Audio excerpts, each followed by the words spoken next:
Last part में हम लोगों ने ये देखा था कि जो जेक था वो अपने भेष को चेंज करके हीरो काइसर के रूइंस को खोजने के लिए रवाना हो चुका था, जहाँ पर रास्ते में उसकी मुलाकात कुछ ऑर्क्स मॉन्स्टर से होती है, जहाँ पर उसके सारे के सारे साथी मारे जाते हैं लेकिन वो बच्चे ज्यादा है। और वो थोड़ी देर आगे चलता है तो उन्हें कुछ सोल्जर्स की लाश मिलती है और उसके ऊपर इंसानों ने अटैक करा था। इसे देखकर जेक काफी हैरान हुआ और वो थोड़ी देर और आगे गया तो उसे रास्ते में एम्पायर की हंटिंग डॉग से मिले। तभी उनमें जो उनका लीडर था वो हमारे जेक के ऊपर अटैक करने की कोशिश करता है, लेकिन जेक उसके अटैक को रोकते हुए उसके हाथ को भी काट चुका था और उसके हाथ से उसे एक सिग्नल गन मिलता है। वहीं पर जेक ने उस टीम लीडर को मारकर उसके साथियों से यह सवाल किया कि अगर तुम लोगों को इस जगह पर जिंदा रहना है तो मेरे सवालों का जवाब दो। अब आगे वहीं पर इसी के साथ सीन शिफ्ट हुआ और हमें इन हंटिंग डॉग्स के टेम्पररी बेस का सीन दिखाया गया, जहाँ पर जेक पहुंच चुका था और उसने मिनी मैप के जरिए पता लगा लिया था कि आखिर यहाँ पर कितने सारे लोग थे। वहीं पर उसके हाथों के अंदर ब्लड भी लगा हुआ था, तो इससे हमें ये पता चलता है कि हमारे जेक ने उन दोनों सोल्जर्स को भी खत्म कर दिया है। वहीं पर जेक अपने मन के अंदर ये कहा कि जबकि इन लोगों ने किंगडम के नाइट्स को भी हार्म करने की कोशिश करी तो इसका मतलब ये है कि क्या उन्होंने सच में काइसर के रूइन को खोज लिया है, इसलिए मुझे सामने की तरफ जाते हुए इस चीज को चेक करना पड़ेगा। वहीं पर इसी के साथ ही हमें उन दोनों सोल्जर्स के लाशों को दिखाया जाता है जो कि पेड़ के पीछे रखा हुआ होता है और उस पेड़ के ऊपर किन्ही मैक्किन का निशान बना हुआ होता है और उसके ऊपर ये लिखा हुआ होता है कि जो कोई भी मैक्किन के खिलाफ स्वॉर्ड को निकालने की कोशिश करेगा उसका भी यही हाल होगा। वहीं पर इसी के साथ हमें बेस में दो सोल्जर्स को दिखाया गया जो कि आपस में बात कर रहे होते हैं। उनमें से एक सोल्जर ने एक सोल्जर से ये कहा कि आखिर हमें क्या करना पड़ रहा है, आखिर बारबेरियन टेरिटरी के अंदर कोई भी यहाँ पर क्यों आएगा, तो हमें नजर रखने के लिए क्यों रखा गया है। इस पर दूसरे बंदे ने ये कहा कि मैं भी ये कहना चाहता हूँ। तभी पहले वाले पर्सन के ऊपर एक अटैक हुआ और देखते ही देखते दूसरे पर्सन के ऊपर भी अटैक हुआ और दोनों निपट गए और ये अटैक करने वाला हमारा जैक था जो कि काफी तेजी से इस केव के अंदर चला गया।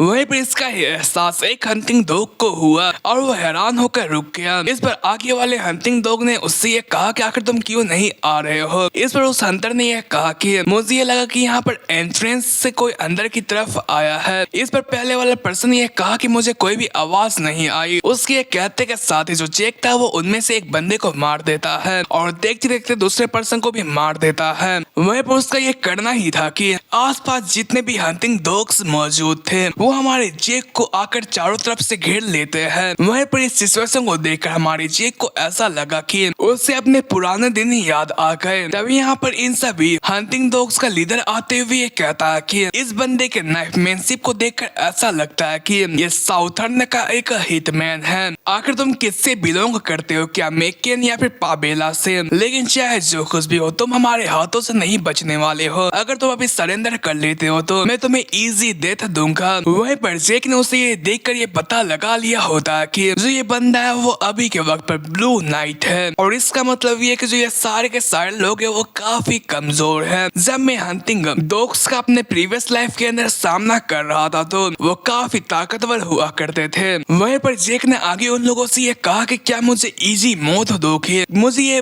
बात जो है तो तुम लोगों से सुनकर अच्छा नहीं लग रहा है क्योंकि तुम लोग ऐसे इंसान हो जो कि अपने साथियों को भी मार सकते हो, इसलिए मेरे ख्याल से मुझे ये लगता है कि तुम लोग पक्का सेंट्रल कॉन्टिनेंट के लूजर्स हो। वहीं पर उसकी बात को सुनते के साथ जो सारे के सारे हंटिंग डॉग्स थे वो जेक के ऊपर टूट पड़ते हैं, लेकिन जो जेक था वो इस जगह पर आसानी से उनका सामना कर पा रहा था। ये देखकर जेक भी काफी हैरान हुआ और उसने अपने मन के अंदर ये कहा कि क्या ये हमेशा से ही इतने कमजोर थे या फिर मैं कुछ ज्यादा ही ताकतवर हो चुका हूँ। लेकिन जो ये चीज है वो मैटर नहीं करती है और उसने ये कहकर माना रिफ्लेक्शन स्किल को एक्टिवेट कर लिया और वो काफी तेजी से इन सभी लोगों को मारना शुरू कर दिया। वहीं पर जो इनका लीडर था वो हमारे जेक के एबिलिटीज को चेक करता है और उसने आगे ये कंक्लूजन निकाला कि जो जेक है वो पक्का एक हिटमैन है। तभी वो अपने साथियों से ये कहता है कि तुम्हें घबराने की कोई भी जरूरत नहीं है, ये उतना भी ताकतवर नहीं है। यहाँ पर जल्द ही और भी ताकतवर लोग आने वाले, तब तक इन्हें इस जगह पर रोक कर रखो। वो इतना कहता ही है कि थोड़े से सेकेंड्स के अंदर जो जितने भी उसके साथी मौजूद थे वो जेक के हाथों मारे गए। और ये देखकर ये बंदा काफी हैरान हुआ और उसने ये कहा कि आखिर ये क्या चीज है। तभी अचानक से जेक उसके पीछे आ गया और उसने उससे ये कहा कि जो एम्परर है वो काफी ज्यादा बोल्ड है। मुझे ये नहीं लगा था कि वो हीरो किंग काइसर के रिवेंज के पीछे होगा। इस वजह जो ये बंदा होता है अपने स्वर्ड को पीछे की तरफ करता हुआ ये कहता कि तुम किसके बारे में बात कर रहे हो, लेकिन उसके पीछे मुड़ते के साथ ही जेक गायब हो चुका था। और उसने गायब होते के साथ ही उससे ये कहा कि तुम्हें फिक्र करने की कोई भी जरूरत नहीं है, मैं तुमसे इसके बारे में नहीं पूछूंगा क्योंकि मैं अपने आप ही इसके बारे में पता लगा लूंगा। और उसने ये कहकर उसके पीछे अपीयर हुआ और उसने अपने उसके आंखों को बंद किया और उसके गले के ऊपर स्वर्ड रखा और उसने उससे ये कहा कि चलो ठीक है ताता बाबाई। और इसी के साथ ही हमारे जेक ने उसका खेल खत्म कर दिया और इसी के साथ ही वो बाहर की तरफ आ गया और उसने अपने नाइफ को नीचे की तरफ फेंकते हुए अपने मन के अंदर ये कहा कि यहाँ पर आज के दिन पर मैंने जिन लोगों की पावर का इस्तेमाल करते हुए इन्हें मारा है वो मैककेन है। वहीं पर इसी के साथ ही मैककेन कार्टेल के बारे में बताया जाता है जो कि एक क्रिमिनल ऑर्गेनाइजेशन है जो कि पैसों के लिए कुछ भी कर सकता है, लेकिन पहले ऐसा नहीं था। ये इस जगह पर कुछ को किंगडम के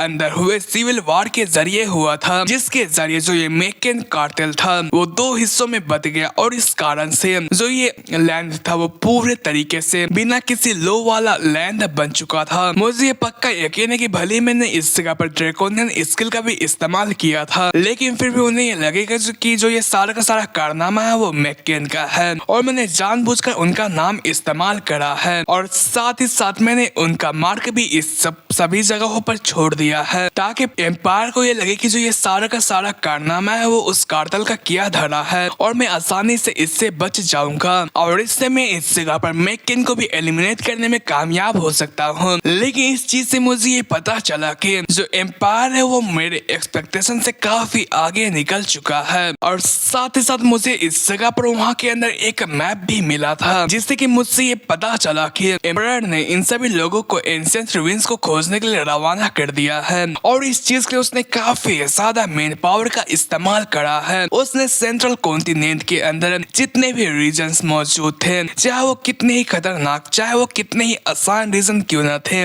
उन सभी जगहों पर हंटिंग डॉग्स को पीछा रखा है और इस कारण से वो जल्द ही एंशिएंट रूइंस के एग्जिस्टेंस को खोज लेगा। लेकिन चाहे वो लोग कितने ही आगे क्यों न जा चुके हैं, वो लोग अब भी किंग काइसर के रूइंस को खोज नहीं पाए हैं। तो इसका मतलब ये कि अगर मैं जल्दी करता हूँ तो मैं आसानी से उन्हें इस जगह पर पीछे छोड़ सकता हूँ। वो इतना कहता है कि तभी आसमान के अंदर एक रेड फ्लेयर यहाँ पर छुट्टी है। वहीं पर उसे देखकर जेक काफी हैरान हुआ और उसने ये कहा कि ऐसा नहीं हो सकता है, ये तो एक रेड फ्लेयर है, ये एक ऐसी सिग्नल है जिसका कि मतलब डिजास्टर होता है। वहीं पर इसी के साथ ही में अगले सीन के अंदर हमारे जेक को भागता हुआ दिखाया गया क्योंकि उसके पीछे काफी सारे हंटिंग डॉग्स मौजूद थे जो कि रेड फ्लेयर की वजह से हमारे जेक के पीछे पड़ चुके थे। वहीं पर जेक भागता हुआ यह सोचता है कि वो लोग जल्दी ही मुझे पकड़ लेंगे, इसलिए मुझे जल्द से जल्द इनसे पीछा छुड़ाते हुए यहाँ पर भागना पड़ेगा। वहीं पर वो रेड फ्लेयर की कुछ खासियत के बारे में बताता है। उसने ये कहा कि थोड़ी देर पहले जो रेड फ्लेयर को छोड़ा गया था उसके अंदर 5 पार्ट मौजूद थे और इसका मतलब ये होता है कि जिस किसी के ऊपर भी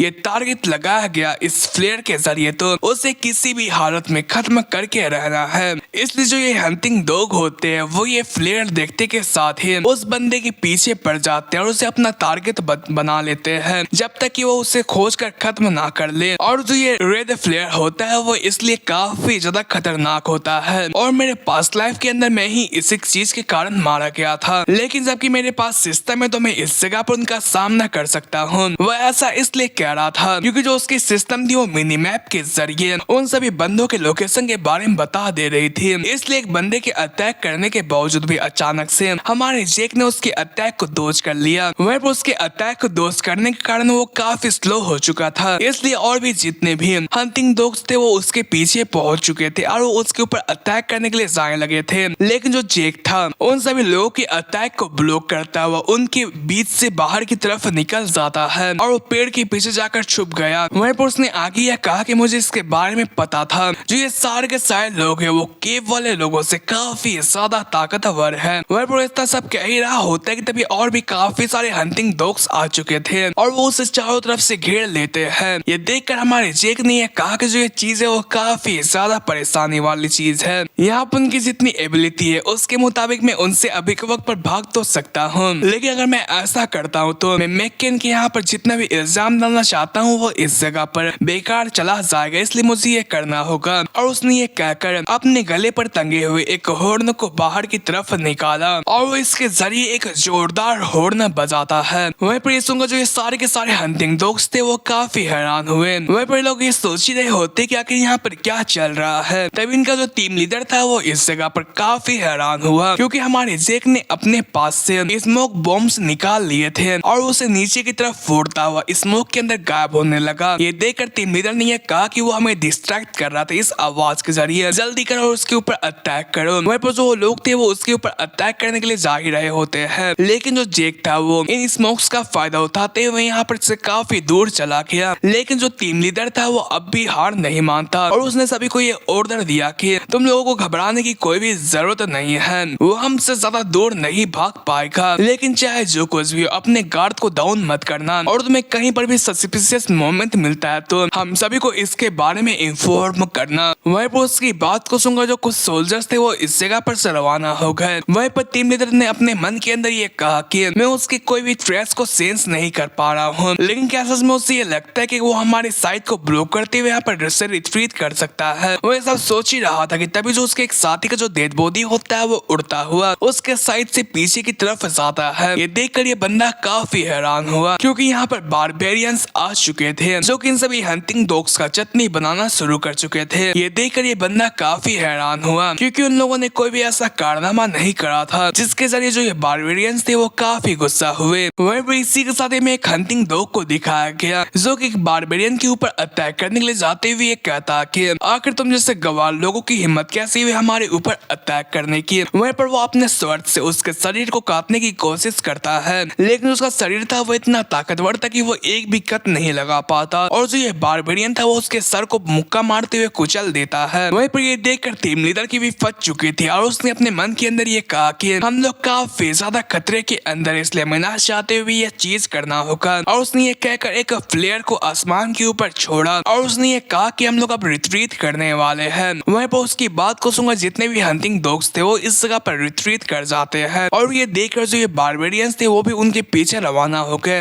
वहीं पर इसी के साथ ही उनके जाने के बाद जो जेक था वो नीचे जमीन से बाहर की तरफ आया और उसने ये कहा कि मैंने जितना एक्सपेक्ट किया था जो ये चीज था वो उससे ज्यादा काम कर गया। वहीं पर वो बारबेरियन के हॉर्न के बारे में बताता है जो कि उसने थोड़ी देर पहले बनाई थी, लेकिन वो उसका इस्तेमाल करने की वजह जो के वक्त पर टूट चुकी थी। वहीं पर उसने अपने मन के अंदर ये कहा कि जो बारबेरियन है वो वार के वक्त पर इस टूल का इस्तेमाल करते हैं। मेरे पास्ट लाइफ के अंदर मैंने मोहवाकिन ट्राइब के साथ अच्छा खासा रिश्ता बिल्डअप कर दिया था, जिसके कारण उन्होंने मुझे ये सिखाया था कि आखिर इस हॉर्न को कैसे बनाया जाए और उसी मौके का इस्तेमाल करते हुए मैंने अभी के टाइम पर इस हॉर्न को बजाया। और जो मैंने हॉर्न बजाया था उसका मतलब ये था कि कुछ आउटसाइडर उनके सेक्रेट मदरलैंड के ऊपर इंट्रोड्यूस करने की कोशिश कर रहे हैं। भले जो वो लोग हैं वो इस जगह पर गवार हैं, लेकिन वो अपने कल्चर के लिए काफी ज्यादा सीरियस होते हैं, इसलिए कोई उनके कल्चर के ऊपर हमला करने की कोशिश करे तो वो उन्हें नहीं छोड़ते हैं। वहीं पर वो इस चीज को तोड़कर फेंक देता है क्योंकि अब ये कुछ भी काम के नहीं थे। वहीं पर इसी के साथ ही कुछ समय के बाद का सीन दिखाया गया जहाँ पर जो हमारा जेक था वो एक जगह पर आ चुका था और वो उस जगह पर छुपा हुआ था क्योंकि उसके सामने एक करप्टेड ड्रैगन बोर्न मौजूद था। था और उसके काफी सारे सर मौजूद थे। वह उसे देखकर हमारा जेक काफी हैरान था। तभी उसने आगे ये बताया कि मिनी मैप के हिसाब से उस ड्रैगन के पीछे एक दरवाजा मौजूद है और उस चीज के जरिए मैं इसके अंदर जा सकता हूँ। वह उसने सिस्टम से आगे ये कहा कि क्या तुम उस दरवाजे को ओपन कर सकते हो। वह उसकी बात को सुनकर सिस्टम ने बताया कि ठीक है, हम लोग किंग काइसर के घर को ओपन कर रहे हैं और उसी के साथ ही इस घर को ओपन कर दिया गया। आई मीन दरवाजे को ओपन कर दिया गया और दरवाजे के ओपन होते के साथ ही जो ये स्नेक था वो काफी गुस्सा हुआ और उसने चारों तरफ अटैक करना शुरू कर दिया। वहीं पर ये देखकर हमारे जेक ने यह कहा कि मैं ऐसी आगे की तरफ नहीं जा सकता हूँ और उसने ये कहकर अपने ड्रैगन स्लिंग आर्ट्स का इस्तेमाल करते हुए काफी तेजी से उस दरवाजे की तरफ जाना रवाना हो गया। वहीं पर ये ड्रैगन उसके ऊपर कई सारे अटैक करने की कोशिश करता है, लेकिन जो जेक होता है वो शैडोलेस स्टेप्स का इस्तेमाल करते हुए उसके अटैकों को डॉज कर ले रहा था और वो सामने की तरफ उस दरवाजे की तरफ जा रहा था। वहीं पर जो ये दरवाजा था वो इस जगह पर टाइमिंग वाला था, इसलिए वो नीचे की तरफ गिरना शुरू कर चुका था। वहीं पर ये देखकर हमारा जेक काफी परेशान हुआ, लेकिन यहाँ पे उसके पास टाइम था कि वो इसके अंदर जा सके, लेकिन उसके अंदर जाने से पहले ही जो ये ड्रैगन था वो उसके ऊपर अटैक करते हुए उसे मारने की कोशिश करता है। वहीं पर इस कारण जो जेक था वो अंदर तो नहीं जा पाया, लेकिन उसने इस जगह पर ड्रैगन हेड सेवरेंस का इस्तेमाल करते हुए उसे डैमेज दिया और उसने उसके अटैक से अपने आप को बचा लिया। वहीं पर उसकी ब्लड थी वो हमारे जेक के ऊपर गिर गई और आसपास के जगहों पर गिर गई, जिस कारण से जो हमारे जेक का हाथ था वो गलना शुरू हो गया और उसका कपड़ा गलना शुरू हो गया और यहाँ तक कि जो स्टोन्स थे वो भी गलना शुरू हो गए। इसे देखकर हमारे जेक को ये एहसास हुआ कि जो इस ड्रैगन का ब्लड है वो इस जगह पर एसिडिक है, लेकिन जबकि उसके पास हीलिंग फैक्टर की स्किल थी तो वो इसके जरिए अपने सारे जख्मों को हील कर लेता है। वहीं पर इसी के साथ ही वो इस मॉन्स्टर के बारे में अच्छे तरीके से बताता है और वो ये कहता है कि इसके पास